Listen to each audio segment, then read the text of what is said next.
Richard Martineau. Narrateur de l'actualité. On est avec Marc Boilard qui est dans sa chambre à coucher, finalement, hein, Marc? Ma mère, à Québec.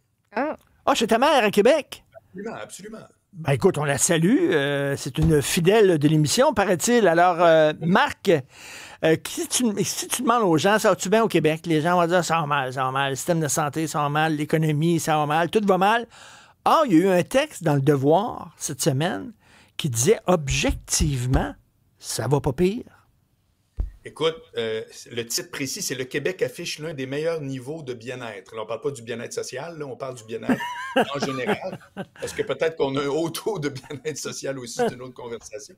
Et puis, ça, c'est le fun parce que c'est un institut qui fait le tour d'un paquet de pays dans le monde, puis qui a différents indicateurs. Ça veut dire que ça passe du pouvoir d'achat, l'avancée par rapport à l'écologie, au climat, les interventions qui sont faites, le transport, plein d'affaires qui font en sorte qu'évidemment, ça reste toujours un bout de perception, mais quand même, dans la même semaine, on lit ça, et le lendemain, il y avait le fameux sondage qu'on a vu cette semaine, là, qui était mauvais encore pour François Legault, qui disait, parce qu'à travers le sondage, ils ont posé la question aux répondants, 68%, Richard, ont répondu « ça va mal au Québec », puis c'est à cause de la CAQ. Moi, j'aimerais ça qu'on se branche, dans le sens que ça va bien ou ça va mal, tu sais. Ben oui. Tu connais probablement l'adage qui dit que les Français, OK, non pas les francophones, nous autres, mais les vrais Français, c'est un peuple qui vit au paradis, qui pense qu'il vit en enfer.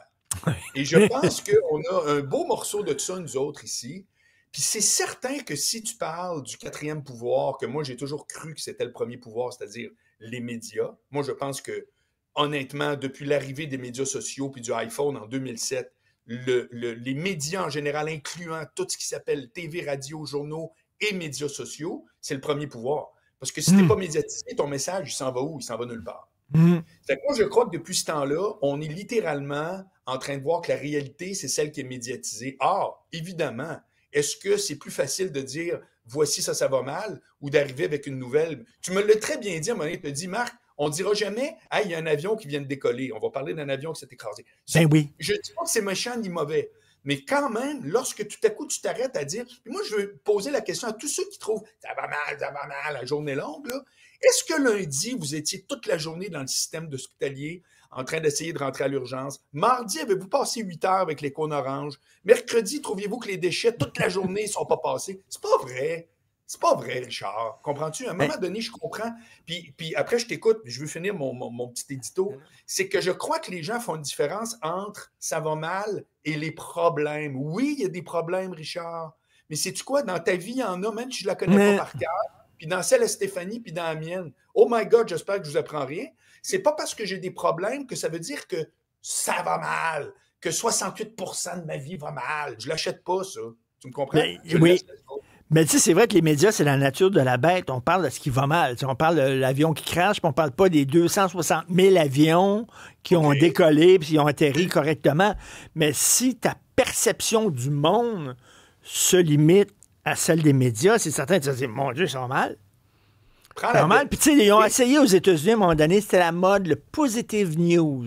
Les nouvelles positives. Il y a même eu un journal à un moment donné, on va être rien avec des bonnes nouvelles. Ben, ça a fait faillite. Ben oui, les gens, ça ne les intéressait pas.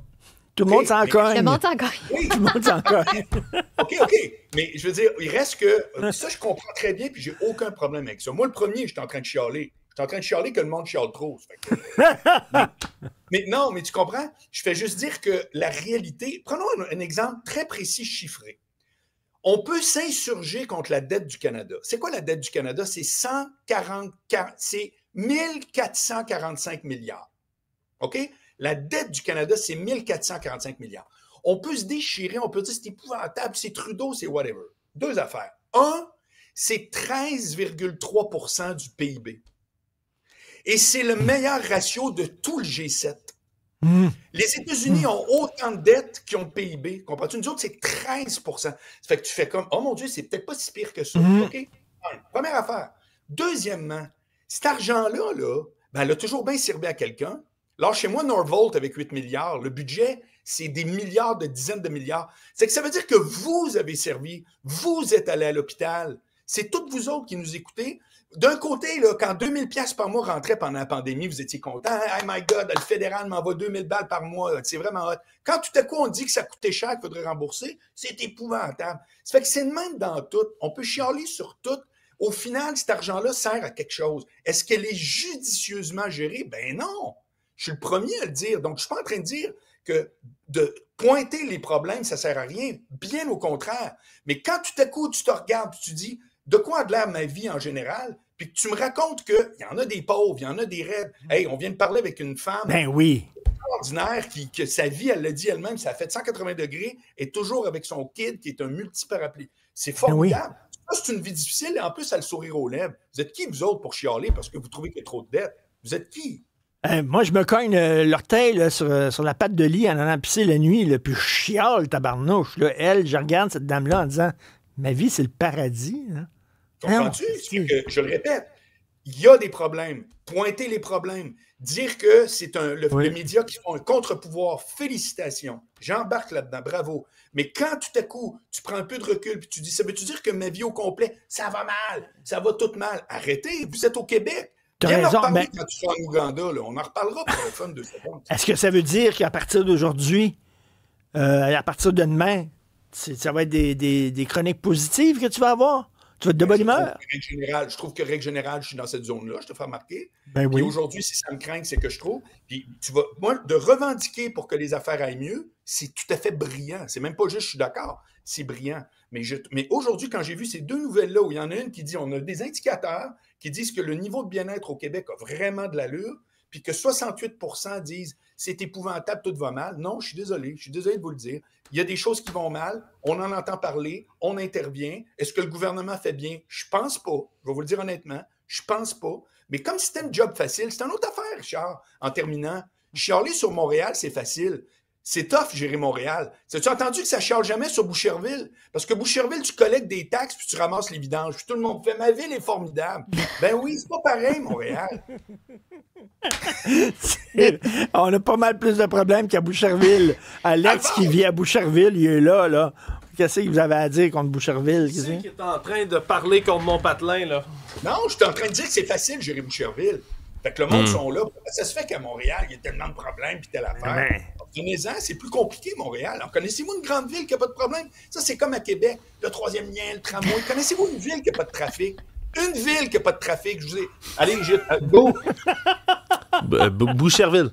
Boucherville. N'importe quelle grande ville, il y a du trafic. C'est la vie.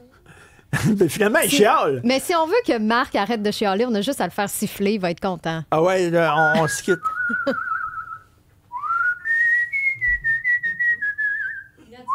Ouais. C'est efficace.